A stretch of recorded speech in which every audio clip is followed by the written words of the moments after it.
Thanks for staying tuned. I am Stanford Howard with the 13th of January, Monday edition of the Hgp Sportscast in cricket news.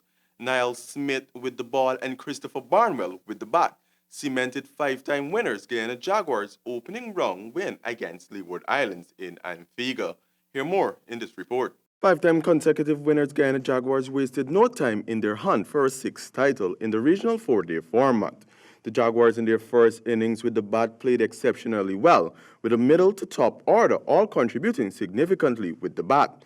Openers Tangerang Chandrapal 60 and Chandrapal Hemraj 52 started things off nicely, while skipper Johnson also pitched in with 59.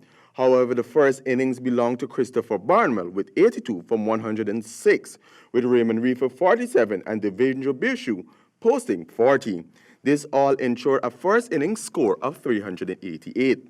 The Leeward Islands, in response to the Jaguars' first innings score, were all back in the pavilion for 154 in their first innings, with Jamara Hamilton 52 and Karen Powell 34, the only batsmen to put up a fight in that innings. Niall Smith did the job for the Jaguars in the bowling department, who picked up 6 scalps in his 16 overs, with Barnwell and Joseph also picking up 1 each. The batting improved in the second innings, but not well enough to give the Leewards a fighting chance, as they barely managed 254 all out with just 24 runs lead.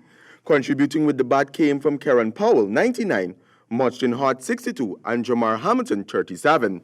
Whereas for the Jaguars bowling, Pomal and Reefer had the pick of the litter with 3 apiece, and Smith and Joseph with 2 each. Jaguars got over that line easily in just 4 overs. The Jaguars will battle Barbados at the Kensington Oval on Thursday. In other results, Windward Islands won by 3 wickets over Barbados, and Trinidad and Jamaica fought to a draw. For HGP Sport, I am Stanford Howard. Still with cricket. 102 by Evan Lewis, 4 for 36 from Hayden Walsh Jr., and 3 for 41 from O'Shane Thomas was enough to whitewash the Irish side. Meanwhile, the T20s bowls off this Wednesday.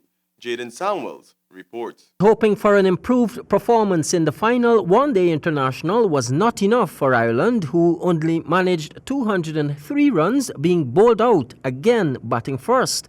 The hosts were excellent with the ball, with only the captain Andy Balbirnie reaching 71, with very little coming from the rest of the batting. In reply, Lewis, who missed out on 100 in the second match, made sure this time he passed the 100 mark, making 102. Brandon King chipped in with 38 and Nicholas Puran a quick 41 to seal a much-needed series victory for the Caribbean side. This was West Indies' second 3-0 win in a matter of months. Victory over Afghanistan by the same score on neutral ground in India, ending a 5-year series drought in one-day internationals. Success against Ireland was their first win at home since beating Bangladesh back in 2014. The teams will now shift their attention to the shorter format starting this Wednesday in Grenada. Jadon Samuels, HGP Sport.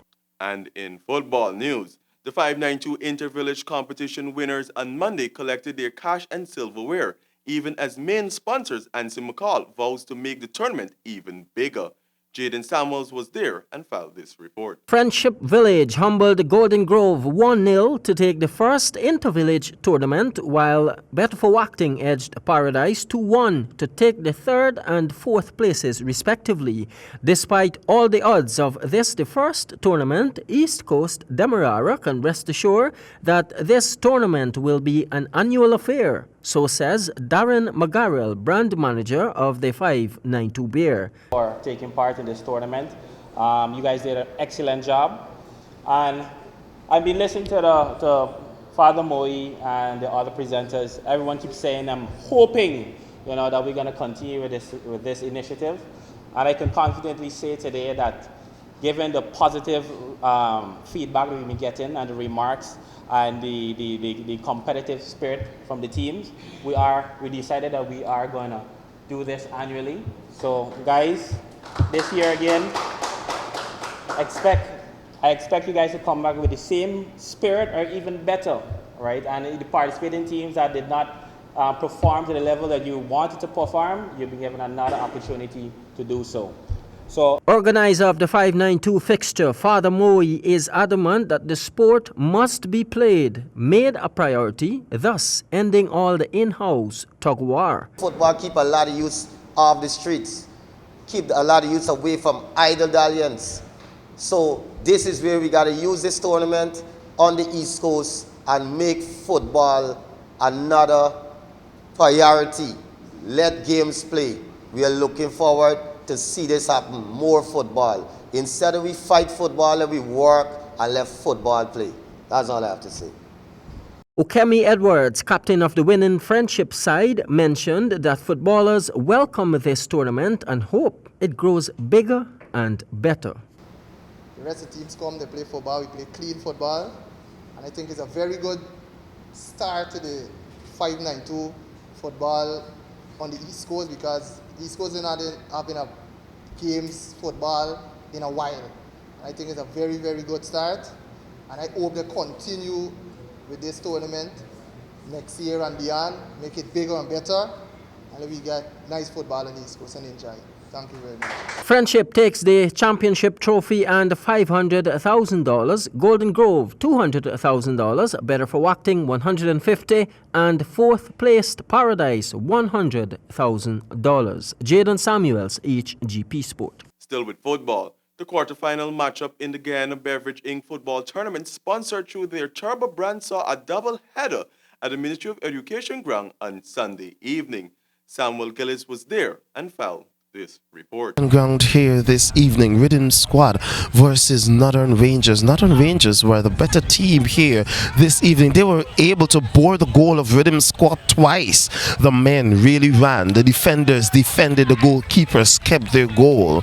It's the quarterfinal of the Turbo Energy Drink Football Tournament. The game continues in the fourth quarterfinal here this evening. The game ended in a 0-0 on regular time between Northern Rangers and Rhythm Squad. Both teams showcased skill and enthusiasm, making it a tough battle from both ends of the field.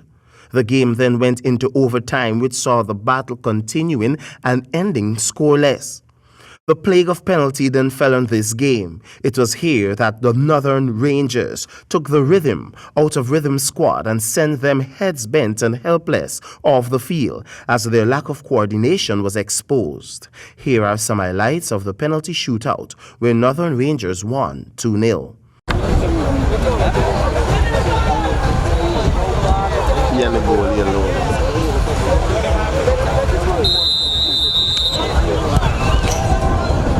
Let's go for Northern Rangers.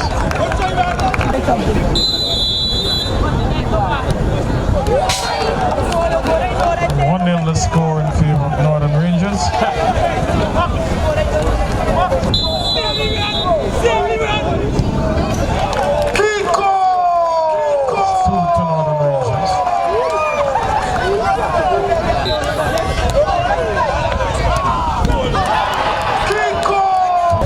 Scoreline. And they're into the semi-finals. Nightly News spoke with the Northern Rangers captain Nigel Denny after the game. We team don't really train right now because football ain't really play much. So we just know as individual players, it's past national players and senior players with the youths mix up with the experience, we just come and put it out forward here. The next game that was played was the fourth quarterfinals between Guyana Football Club and Santos under 20. In the 19th minute, Santos scored the first goal of the evening, while GFC was blessed with a penalty from the referee. This is the clip of the play that caused the penalty. Then, the penalty followed. As the game proceeded, GFC added 2 more goals, while still managing to keep a young, energetic Santos under 20 on 1. For Hgp Sport, I am Samuel Gillis. And finally, in golf, Miguel Ovdio brought home glory to win his first golf tournament of his career in the A&R Printery Golf Tournament last Saturday. Hear more in this report. The tournament was played under the medal plate format in 2 flights, 0 to 12 and 13 to 28 handicaps. The 0 to 12 category saw veteran golfer and former captain Patrick Prashad, 76-8, taking top honors away from William Walker, who shot 79-11. William has been on a winning streak for several months now and continues to demonstrate his ability to perform under pressure, being in the winner's circle many times in the past few months. Patrick Prasad has been one of the most consistent golfers at the Lusignan Golf Club over the years and undoubtedly had participated in more tournaments annually than any other golfer. But it was the 13 to 28 flight that saw records performs. Miguel Ovid 62-27 brought first over Carlos Scarborough 68-28 and Bodram Dio in third 69-19. Rookie golfer Curry Gunpot also performed credibly in yet another tournament. Miguel Ovdo added another record when he won the longest drive, while Fazif Hanif won the best gross and Chanel London won nearest to the pin. For HGP Sport, I am Stanford Howard. And that's all we have for this edition of the HGP Sportscast. But do remember, to uncover your true potential, you must first find your own limits, and then you have to have the courage to blow past them. Over to you, Handel. Goodbye.